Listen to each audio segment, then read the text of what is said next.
As we all know by now, Paralives has been delayed, and not by a small amount either, 6 months to be exact. But today I'm here to go through some exciting features to keep that momentum going and remind everyone of what we have to look forward to. So there's a lot of impressive next gen features we haven't seen in games like that before. Here are my personal top 5 features I'm most excited to get my hands on. Number 5, life stages and growth spurts. Growing up and older is a staple in life simulation games. After all, that is kind of the main feature of being alive.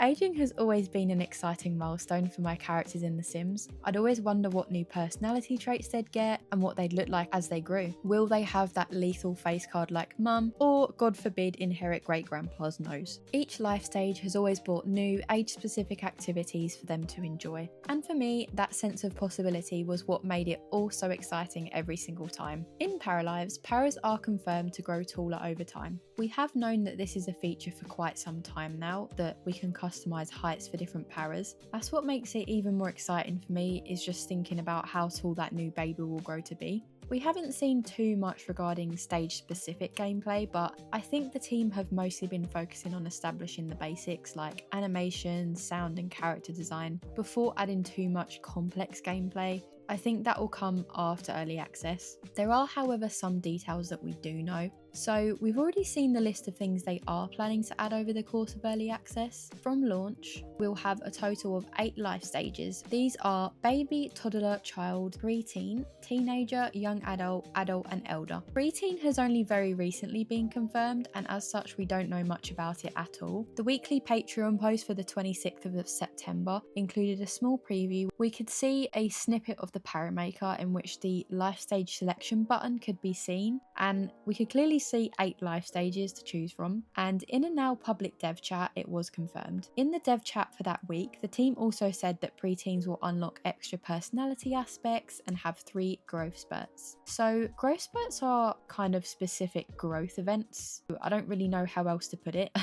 I kind of feel like a robot trying to explain how humans work to aliens. Anyway, so there won't be such a sharp transition from one age group to the next in terms of physical appearance. In other words, those growth spurts will represent a gradual increase in height as the para grows, so paras will eventually reach their adult height when they get to the young adult life stage. In the early development of the game, the team even considered literal gradual aging, like a baby slowly morphing into a toddler, but that idea was later dropped. I can only imagine due to technical complexities and the time it would take. So for now, all babies and toddlers share the same height. I love that shot they did in the trailer of the para growing through the life stages. I can't really tell what life stage is which, as we don't know much yet about the game to really tell, but we can clearly see the distinction between the younger and older life stages, and it's something that bugs me a lot about Sims 4. There wasn't much difference between teen and young adult Sims. While we don't necessarily want paras to look so apparently different between ages to the point where there's a massive jump from one stage to the next, we also don't want them to look like there's no discernible difference. So I think the team has taken the right approach here, being in the middle with the growth spurts mechanic. Number 4, build mode freedom. Now, this was one of the first features we saw from the development of Paralives, and I think something that excited a lot of people. Many people actually play life simulation games and simulation games in general purely just for the build aspects. I mean, we can just look at Planet Zoo. A massive part of their community is just dedicated purely to building realistic zoo habitats. Many of the Paralives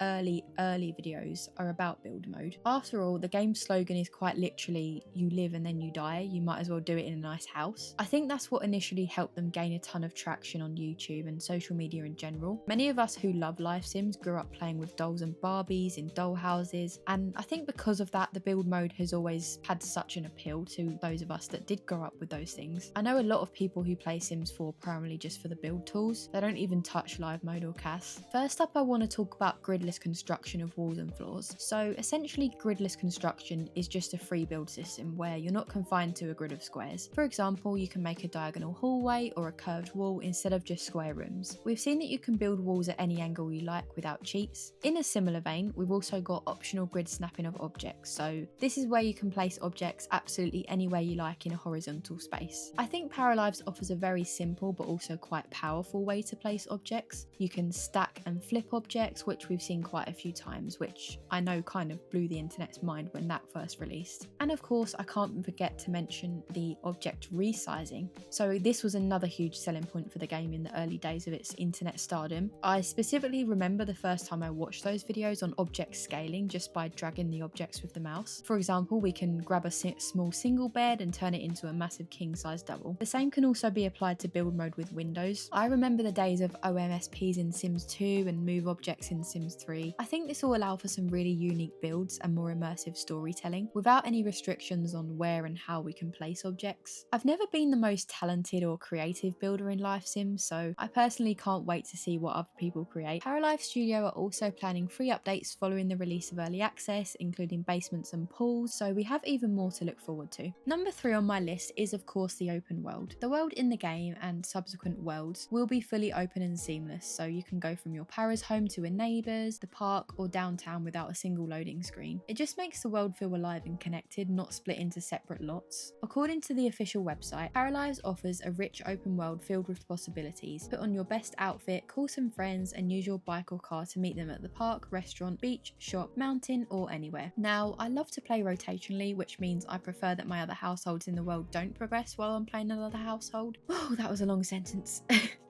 Simply because I like to be a part of everything. Usually people associate an open world with story progression, which is planned for post-release at some point during early access, so it's not going to be launched with the game when it comes out in May. I still like to see my characters around town, going about their business, and because I play rotationally, I know them all a lot better, which makes it even more immersive for me. We had a semi-open world in Sims 4, but the Sims weren't really going anywhere with purpose. They just literally spawned there just for the sake of filling the lot. But a fully open world means paras have more options to go to places autonomously or because of their interests and traits, which has been confirmed. You could bump into your neighbours at the grocery store or see your friend jogging by your house. It just makes the world feel dynamic and alive. It's not just a backdrop where things are happening just for the sake of it, just for optics. Things are happening because it makes sense for them to, because the characters are going there for a reason. We know that the first world, name yet to be confirmed, will ship with around 70 characters, which is really exciting to me. I think that's so impressive, honestly. This is according to the September 26th dev chat. We also know that the town is divided into 4 districts. So we've got Old Town, which is one of the main districts, which is described as being a densely populated, European-inspired area with townhouses made of stone and a small castle that was built when the city was first established many centuries ago. We've also got the industrial area, which is the other main district in the town. It's described as, during its history, the town went through an industrial era where factories and houses made of bricks were built. However, since then, some buildings have been abandoned while others were renovated into modern lofts. And then we've also got the forest, mountain and rural areas, which I think are the least spoken about areas, I'd imagine, because there isn't too much content for them. The devs also recently made public a Patreon post from June sharing more information about the scale of the town. It does look like it's pretty big. They shared that there's a lot of variation in the elevation of the map, so we've got mountains, hills, different bodies of water, so it looks like the town will have quite a lot of variety with distinct areas. Let me know what areas you guys are most excited to explore. Personally, I can't wait to get around the town and the shops, but I think I'll like all of it, to be honest. Number 2, dynamic personalities. Para's personalities in Paralives, try saying that 5 times, have taken a multifaceted approach. So they're made up of 5 different key dimensions. We've got vibes, talents, lifestyles, stats and social perks, so I'm going to talk you through each one. So when you first create a para in the Paramaker, one of the main attributes of their personality are stats. There are 4 different main stats or basic abilities that every para has, and how developed they are can be decided by you, the player, by allocating points to them. The 4 main ones are charisma, physique, mind and creativity. Each stat can have up to 3 points. You can see that the para has a total of 7 points spread across the 4 stats. It reminds me a lot of the personality trait system in The Sims 2, where every sim had the same fundamental traits but on a sliding scale. So it's a really simple system, but there's actually quite a lot of variation that can be had with it. We've also then got vibes, which are core traits that impact how a para might express themselves. You can think of them kind of like labels that not every para has. They determine the kind of impression that the para gives to others, so they're sort of how a para is perceived in a social context. These are different to stats in that they're selected and only one can be chosen at a time. There's currently 8 vibes we've seen so far: anxious, energetic, gloomy, grumpy, jester, overjoyed, peaceful and serious. Idle animations, expressions and reactions change in real time depending on their current state and vibe, as seen in the video. Calm paras stand more relaxed, use gentle gestures for example. Next up is talents, which again reminds me a lot of The Sims 2, more specifically the hobby system. So Sims would have a one true hobby which they were exceptionally good at. Talents are pretty self-explanatory, they're natural strengths that every para has. Paras will progress faster in the skill that's related to their talent. So for example, a para that has the food talent might progress faster in the cooking skill. So far we've got jack of all trades, music, fitness, food, technology, visual arts, or interestingly good at nothing. You may remember the lactose intolerant trait in The Sims 4, which many players criticise, saying that being lactose intolerant is not a personality trait, which, yeah, it's not.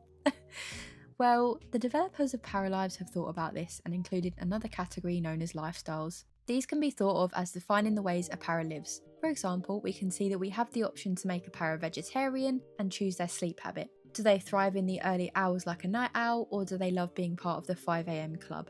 Are they the town's neat freak, or prefer to live in piles of rubbish and their house is a no-go zone? These aren't just cosmetic differences, they influence what your paras enjoy, how they manage their time, and even what places they prefer to visit around town. We do have social perks as well, which I haven't seen people talking about as much, but I suppose they aren't really necessarily personality traits. They are, however, in the same location as the rest of the personalities dimensions for now. I don't know if that will be changed. These allow paras to perform better in certain social situations. There's currently 6 that we know of. Good at being alone, cooperation, making friends, romantic relationships, taking care of others, and being with family. What I love most about the Paralives personality system is just how deep it goes. Every para is shaped by a mix of vibes, lifestyles, talents, and stats, and each layer changes how they move, react, and live. With so many possible combinations, you can make paras who feel genuinely unique, not just the funny one or the artistic one, but individual people with quirks, strengths, and habits that affect how they behave day to day. And because it's dynamic, their personalities evolve as they grow and experience life, meaning no 2 paras or stories will ever play out the same way. Devs have confirmed that personalities are not static, in that we can level them up over their lifetime, unlocking additional stats, talents, social perks, and vibes, and evolving the existing ones. This is up to a maximum of level 12. And finally, at number 1 on my list has to be the world edit tools. So I know you're probably thinking this isn't confirmed for early access yet, or again, you might not have even been aware that this is a planned feature. But yes, the developers have confirmed that eventually we will be able to create our own worlds, which for me is insanely exciting. I personally already have a ton of ideas in mind for the worlds I want to create. I've got a medieval village, a recreation of my hometown, city worlds, rural worlds. Honestly, I just need to stop before I get carried away. This is a feature I sorely missed in Sims 4. I always felt insanely restricted considering we were limited to the worlds and lots of the pre-made ones. So onto the details, what we do know. There isn't a lot that's actually confirmed as of yet. As I said, world edit tools are a feature set to come during early access, so it wouldn't be something the devs are heavily focusing on right now. But essentially, the devs plan to create a world/town editor, so players can make or edit towns and public areas. This is planned for after early access or during. We don't actually know yet, this hasn't been confirmed. What we do know is that we can draw and edit our own lots. The developers have explained that without the town editing features, we don't know yet if that will be changeable when Paralives launches in early access, at least not without using cheats. So adjusting lot sizes won't be available right away. I'd imagine that it'd likely come with the rest of the world edit tools when that eventually releases. So onto some speculation. The entire game was designed with in-game modding tools, excluding script mods.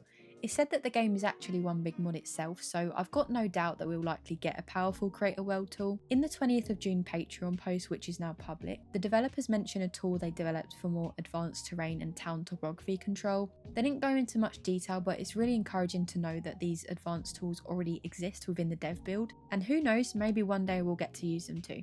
So these are my personal top 5 most anticipated features in Paralives. Granted, a few of these aren't planned for release, but nonetheless I'm hyped AF for them. This was actually a really hard pick as there are so many features I'm excited for, and doing the research for this video was really fun as well. Anyway, I hope you guys enjoyed it. Please give a like and subscribe if you did, it really helps me out. And finally, please let me know in the comments what features you guys are personally looking forward to and what you'll be playing with first. As always, have an amazing day. Thank you so much for watching, and I'll see you in the next one.